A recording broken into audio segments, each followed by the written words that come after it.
Novorin'ny Madavision tetsy amin'ny stady annexe Mahamasina kosa ireo mpandray anjara avy amin'ny sehatra maro samihafa amin'ny andiany voalohany amin'ity taona 2024 ity amin'ilay hetsika la grande raderie de Madagascar.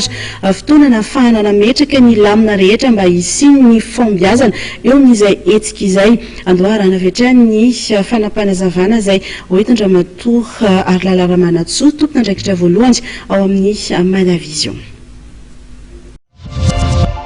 Nampivory ny mpandrahanjara ny grande pratrice eto Madavision androany azoma tety amin'ny stade annexe Mahamasina izay anatanterahana ny hetsika efa andrasan'ny maro grande patrie de Madagascar ny fahasivy amby roapolon'ny volana marsa ho avy izao ka hatramin'ny 2 aprily efa volana tanteraka ny mpandrahanjara ary nametrapetraka moa izahay androany hoe tsy maintsy manao an'ny fihenam-bidy 5 isanjatony izay neken'izy ireo tao anatin'ny nanosoniavany any contrat de participation zany ka mametoky anareo mpanjifa izahay fa azo an'izay fihenam-bidy 5 isanjatony farafahakelin'izay anareo amin'ny entana rehetrarehetra izay hitanareo ety amin'ny stade annexe Mahamasina grande patrie de Madagascar manomboka ny 7 volana marsa ho avy izao.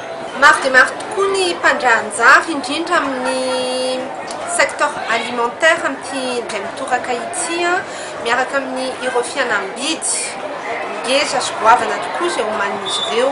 Ny partenaire amin'ity andiany grande patrie volana marsa ity dia ny orinasa Salon sy ny Lisa distribution izay mivarotra ny marika représenteur marika Trésor sy Bonjour.